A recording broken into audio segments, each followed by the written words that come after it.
6వ జాతీయ పుస్తక మహోత్సవాన్ని మంత్రి గారు జూపల్లి కృష్ణారావు గారు ప్రారంభించారు. బుక్ ఫెయిర్ నిర్వాహకులు శ్రీ జూలూరి గౌరీశంకర్ గారు ఇక్కడ జరుగుతున్న ఏర్పాట్లను ప్రత్యక్షంగా పర్యవేక్షిస్తున్నారు. హైదరాబాద్లోని చిక్కడపల్లికి సమీపాన ఉన్న లోయర్ ట్యాంక్ బండ్ నుండి ఇందిరా పార్క్ దాటాక ఎన్టీఆర్ స్టేడియంలో 36వ హైదరాబాద్ పుస్తక మహోత్సవం జరుగుతుంది. ఈ నెల 9వ తారీఖు నుండి 19వ తారీఖు వరకు ఈ ప్రదర్శన ఉంటుంది.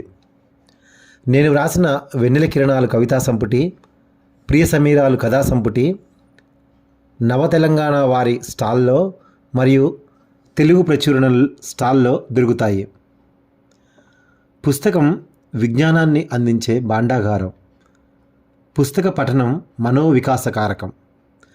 ప్రపంచాన్ని మన నయనాల ముందు నిలిపే సాధనం, మేధస్సును పెంచే ఒకే ఒక్క దివ్య ఔషధం పుస్తకం.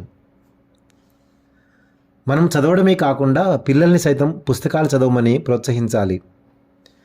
రేపటి తరాలు ఉన్నత భవిష్యత్తుని అందుకోవడానికి పుస్తకాలే నిజమైన నేస్తాలు. మనం ఒక మాట తప్పకుండా ఒప్పుకోవాలి. నేటి బాల్యం సెల్ ఫోన్ మాయాజాలంలో చిక్కుకుంది. పొద్దున లేచింది మొదలు రాత్రయ్యే వరకు పిల్లలు ఫోన్ కోసం పరితపిస్తున్నారు. ఒకప్పుడు బడిలోకి వెళ్ళి గురువులు చెప్పిన పాఠాలు శ్రద్ధగా విని ఇంటికి వచ్చాక సైతం పుస్తకాలు ముందేసుకొని చదువుకునేవాళ్ళం. ఖాళీ సమయాల్లో ఆడుకొని బాల్యాన్ని ఆనందంగా గడిపేవాళ్ళం.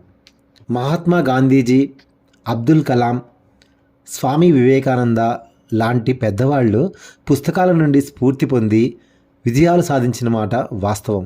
నేస్తాలు, అందుకే చెబుతున్నాను, పిల్లలకి అంటే రేపటి మన భవిష్యత్ ఆశా కిరణాలకి పుస్తక పఠనం అలవాటు చేయండి. చెడు అలవాట్లకు దూరంగా ఉంటూ ఉన్నతంగా ఉత్తమంగా ఎదిగేలా ప్రోత్సహించండి. రచన గొర్రెపాటి శ్రీను, హైదరాబాద్.